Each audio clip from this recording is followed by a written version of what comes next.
Film bermula pada tanggal 28 Juni 1914, di mana saat itu Pangeran Franz Ferdinand bersama rombongannya sedang menuju Sarajevo untuk meresmikan pembukaan gedung balai kota baru atas undangan dari gubernur Bosnia bernama Oskar Portirek. Di saat rombongan Pangeran Ferdinand berada di kota Sarajevo, para warga pun antusias memenuhi pinggiran jalan itu untuk melihat calon pewaris tata Austria-Hungaria yang sedang melewati kota itu bersama istrinya dan rombongan lainnya. Namun di pertengahan jalan mereka sempat mendapatkan sambutan yang tidak ramah, di mana salah satu orang yang diketahui berasal dari kelompok The Black Hand melemparkan sebuah granat ke arah mobil Pangeran Ferdinand. Namun dikarenakan granat itu memiliki waktu delay 10 detik sebelum meledak, mobil Pangeran Ferdinand pun dapat melewati granat itu, akan tetapi mobil keempat di belakangnya terkena ledakan tersebut, yang membuat Letnan Kolonel Merenzi dan warga sekitar mengalami luka yang sangat serius, serta ledakan itu juga terdengar hingga membuat seorang pria yang sedang menaiki sepedanya sontak terkejut, dan pria itu bernama Leo Ferfer. Leo sendiri adalah seorang hakim penyidik yang memiliki keturunan darah campuran dari negara Bosnia dan Hungaria. Ia juga menetap dan bekerja di kepolisian Austria-Hungaria di kota Sarajevo, Bosnia. Saat Leo sedang ingin bertugas di kantornya, ia pun mendapatkan perintah baru dari keluarga kerajaan untuk melakukan interogasi kepada pelaku pemboman yang sempat ingin melakukan pembunuhan terhadap Pangeran Ferdinand. Di sana, Leo pun mulai melakukan interogasi dengan menanyakan nama dan umur dari pria tersebut. Namun dikarenakan ia tidak dapat berbicara akibat mulutnya terluka, ia pun diberikan kertas kosong dan sebuah pulpen untuk menulis nama dan umurnya. Pria itu pun menulis nama dan umurnya di kertas kosong itu, di mana nama pria itu adalah Nedeljko Safronovic yang masih berusia 19 tahun. Verstehen Sie Deutsch? Wie heißen Sie? Sein Mund ist verätzt. Er hat versucht, was zu schlucken. Gift wahrscheinlich. Nedeljko Safronovic, 19. Ketika Leo sudah mengetahui nama dan umur dari pria itu, Leo pun memanggil seorang dokter bernama Herbert Sattler, di mana ia memerintah untuk mengecek kondisi Nedel agar nantinya proses interogasi yang dilakukan Leo berjalan dengan baik. Setelah selesai melakukan pengecekan, Leo pun kembali melakukan interogasi kepada Nedel, di mana Nedel diketahui merupakan seorang Serbia Bosnia yang berasal dari kota Beograd, Serbia.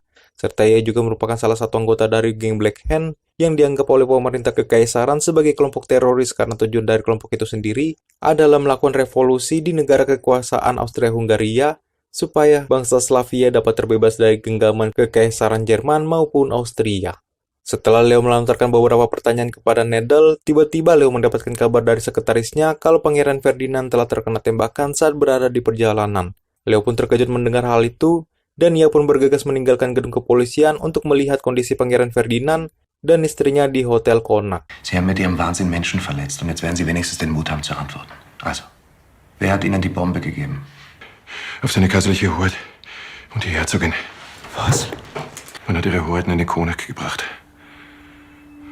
Ketika Leo telah sampai di tempat itu, Leo pun diberitahu oleh Fiedler, ia merupakan seorang kepala militer di Bosnia, kalau sang Pangeran Ferdinand dan istrinya sudah tiada. Setelah melihat kondisi keluarga kerajaan, Leo pun bertemu dengan gubernur Bosnia bernama Portirek untuk meminta kejelasan tentang perkara kejadian tersebut. Portirek pun menceritakan kalau saat itu Pangeran Ferdinand sangat marah ketika berada di gedung balai kota karena ia mendapatkan sambutan yang tidak ramah oleh warga sekitar saat berada di kota itu. Dikarenakan saat itu Pangeran sangat marah dan khawatir dengan anggotanya, ia pun bergegas pergi dari gedung balai kota menuju rumah sakit tempat Jenderal Merenzi dirawat. Namun dikarenakan Pangeran dan istrinya terlebih dahulu pergi meninggalkan tempat itu, sang supir pun tidak mengetahui kalau sang gubernur sempat merubah jalur pengamanan yang menuju rumah sakit tersebut. Alhasil Pangeran dan istrinya pun mengambil jalur yang salah saat berada di pertigaan kota, yang membuat Pangeran dan istrinya bertemu dengan kelompok teroris itu. Und was ist da passiert? Psst. Da. Es ist nix. Hat er noch gesagt, dann hat er das Bewusstsein verloren. Gott hab ihn selig. Mendengar semua penjelasan itu, Leo pun kembali ke gedung polisi untuk melakukan interogasi terhadap pelaku penembakan terhadap Pangeran Ferdinand. Leo pun mulai menanyakan nama dan umur dari pria itu, dan pria itu pun mengatakan kalau namanya adalah Gavrilo Prisivi, seorang remaja asal Serbia yang berusia sama dengan Nedel, yaitu 19 tahun. Lalu Leo pun melanjutkan kembali proses interogasinya itu dengan meminta Gavrilo untuk menjelaskan alur kejadian tersebut, dan remaja itu pun menjelaskannya. Awalnya Gavrilo sempat berpikir kalau kelompok The Black Hand tidak memiliki kesempatan lagi untuk mencelakakan Pangeran Ferdinand yang dianggap sebagai tiran oleh kelompok tersebut. Di saat Gavrilo tengah bersantai di sebuah kafe, tiba-tiba terlihat sebuah kendaraan yang ingin memutar balik kendaraannya karena mereka menyadari telah melewati jalur yang salah. Di mana kendaraan itu sendiri adalah kendaraan yang dipakai oleh Pangeran Ferdinand dan istrinya yang hendak ingin pergi ke rumah sakit. Melihat kesempatan kedua yang diberikan, Gavrilo pun menggunakan sebaik mungkin kesempatan itu untuk menyelesaikan tugasnya. Mein Name ist Leo Pfeffer. Wie heißen Sie? Prinzip. Und wie noch? Gavrilo. Wie angenagelt? Nein, da war ich schon im Café. Und Sie haben sofort geschossen.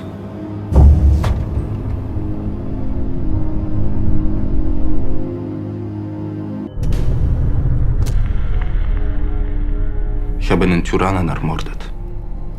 Österreich-Ungarn unterdrückt alle Serben in der Bosnien-Unterherzegovina. Ach, deshalb hat man sie ausgewählt. Weil sie ein Slave sind.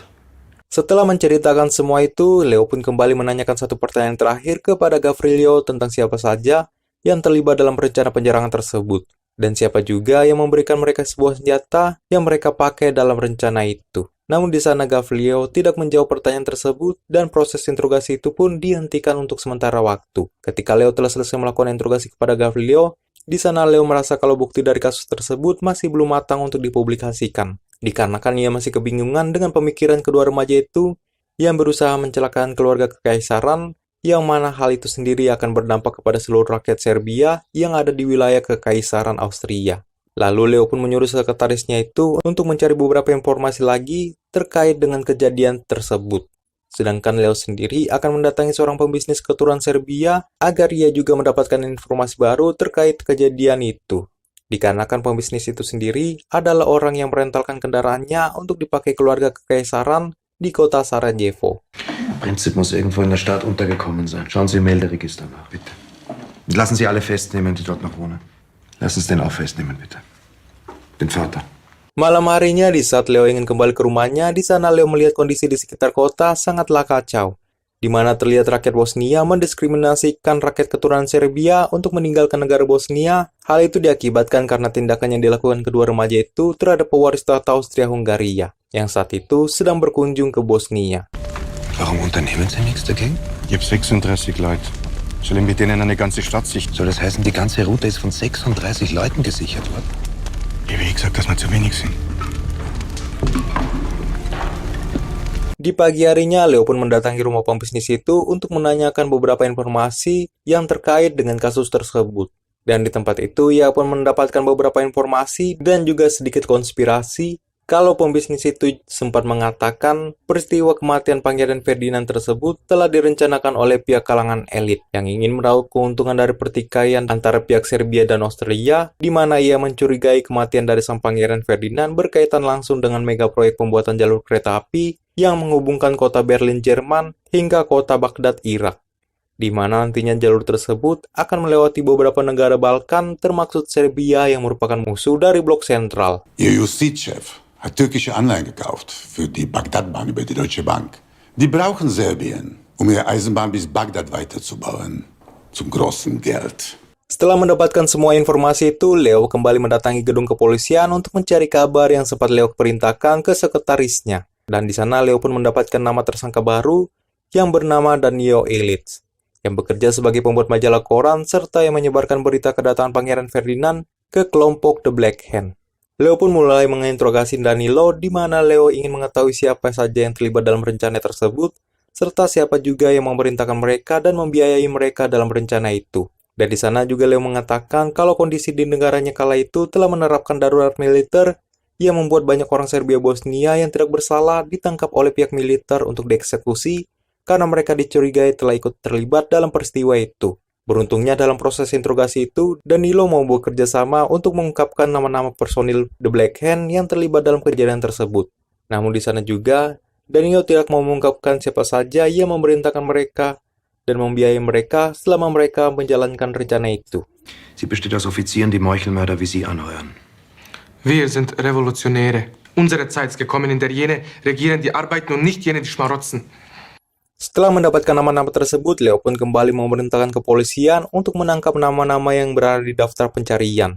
Sedangkan Leo sendiri mencari beberapa bukti lagi untuk mengungkapkan siapa saja yang memerintahkan ke-8 pelaku tersebut untuk memancing peperangan antara Austria dan Serbia. Singkat cerita, Menteri Luar Negeri Kekaisaran Austria pun datang ke Sarajevo untuk meminta laporan tentang kasus tersebut. agar kekaisaran dapat melakukan persidangan terhadap 8 pelaku tersebut, serta memutuskan apakah mereka akan berperang atau tidak melawan Serbia. Namun dikarenakan Leo belum mendapatkan nama yang memerintahkan ke-8 pelaku itu, Leo pun diberikan waktu 24 jam oleh Menlu Austria untuk menyelesaikan laporannya. Dikarenakan tekanan yang diberikan oleh pemerintah sangatlah mendesak, Leo pun kembali menyusun beberapa bukti yang ia dapatkan untuk menemukan titik terang dari kasus tersebut. Dan ketika kekasihnya bernama Maria datang ke kediaman Leo, di sana Maria mengatakan kalau bisnis keluarganya telah bangkrut karena seluruh aset bisnis mereka ditahan oleh pihak kekaisaran, dan mereka juga akan didakwa oleh pemerintah karena mereka dituduh mendanai ke-8 pelaku itu untuk merencanakan pembunuhan terhadap Pangeran Ferdinand. Di sini kalian perlu ketahui kalau Maria merupakan anak seorang pembisnis asal Serbia yang menjalankan bisnis rental kendaraan serta suplai kebutuhan tentara Bosnia di medan pertempuran. Dan karena peristiwa pembunuhan Pangeran Ferdinand oleh orang Serbia, maka seluruh aset keluarga Maria pun diambil oleh pemerintah Bosnia dan Austria. Mendengar kisah memilukan itu, Leo pun mengurungkan niatnya untuk mencari beberapa bukti lagi dan pergi ke gedung kepolisian untuk menandatangani laporan yang sudah dibuat oleh Fiedler dari awal. Di mana Leo sempat tidak menyetujui isi dalam laporan itu, yang mana isi dari laporan itu sendiri hanyalah menghasilkan sebuah peperangan. Sedangkan prinsip Leo dari awal ingin mencegah hal itu terjadi. Namun semua hal itu berubah ketika Leo mendengar kisah dari kekasihnya itu, di mana Leo mau menandatangani laporan milik Fiedler dengan pertukaran nasib keluarga Maria dan sang pembisnis Serbia terbebas dari daftar eksekusi militer Kekaisaran Austria. Laporan itu pun ditandatangani oleh Leo, dan Fiedler pun berjanji akan membebaskan keluarga Maria dari daftar militer. Leo pun memberikan laporan itu ke Menlu Kekaisaran, dan setelah mendapatkan laporan itu, Menlu dan para petinggi Kekaisaran pun berkumpul untuk membahas penyerangan ke Serbia. Keluarga Maria pun terbebas dari daftar militer itu dan keluarga tersebut dideportasi ke negara Prancis untuk meninggalkan wilayah Kekaisaran Austria.